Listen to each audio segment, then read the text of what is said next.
గౌతమ్ ఎలాంటివాడో నాకు తెలియాలిరా. జ్యోత్స్న చెడ్డదే కాదనలేదు. కానీ కూతురు కదరా! తన జీవితం బాగుండాలని నేను కోరుకుంటాను.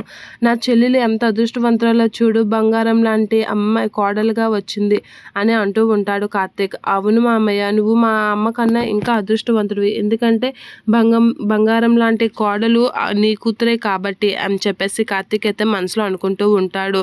కానీ నా అదృష్టం ఎలా ఉందో, నా కూతురికి మంచి జీవితం ఇవ్వగలనో లేదో అని భయంగా ఉందిరా అని చెప్పేసి కార్తీక్తో అయితే దశరథ చాలా బాధపడుతూ మాట్లాడుతూ ఉంటాడు. నాకు గౌతమ్ గురించి చెప్పు కార్తీక్ అని చెప్పేసి అనేసరికి ఇక కార్తీక్కి ఏం చేయాలో తెలియక ఒక కథ అయితే చెప్తూ ఉంటాడు. ఒక చెడ్డవాడు మంచివాడు ఉంటాడు. ఒక చెడ్డవాడికి కోపం వచ్చి మంచివాడి మీద రాళ్ళ వర్షం కురిపిస్తూ ఉంటాడు.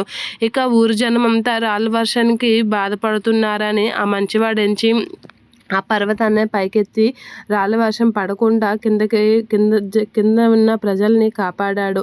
అలా చాలా అప్పుడు అర్థమైంది ఊర్లో జనాలందరికీ, రాళ్ళ వర్షం మనల్ని నమ్ముకున్న చెడ్డవాడు ఎప్పటికైనా వాడి బుద్ధి చూపిస్తాడు.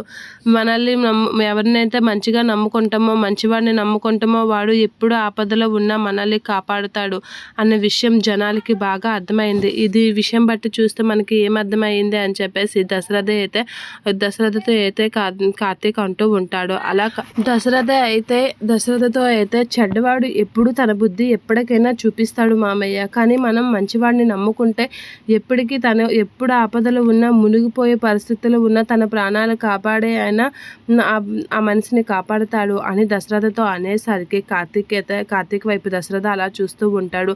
కాబట్టి ఎప్పుడైనా మంచివాడిని నమ్ముకుంటే ఎటువంటి ఆపద జరగదు మామయ్య. కాబట్టి నేను మీకు ఉన్నంత వరకు మీకు ఎటువంటి ఆపద జరగకుండా నేను చూసుకుంటాను కదా అని కార్తీక్ అంటూ ఉంటాడు దశరథ దగ్గరికి వెళ్ళి. అలా దశరథ దగ్గరికి వెళ్ళి అలా అనగానే కార్తీక్, అది నిజమో కాదో నాకు తెలియదు, కానీ నేను మాత్రం నమ్ముకున్న మంచివాడివి నువ్వేనరా అని చెప్పేసి అయితే అంటూ ఉంటాడు. అలా అనేసరికి కార్తీక్ అయితే అలా చూస్తూ ఉండిపోతూ ఉంటాడు.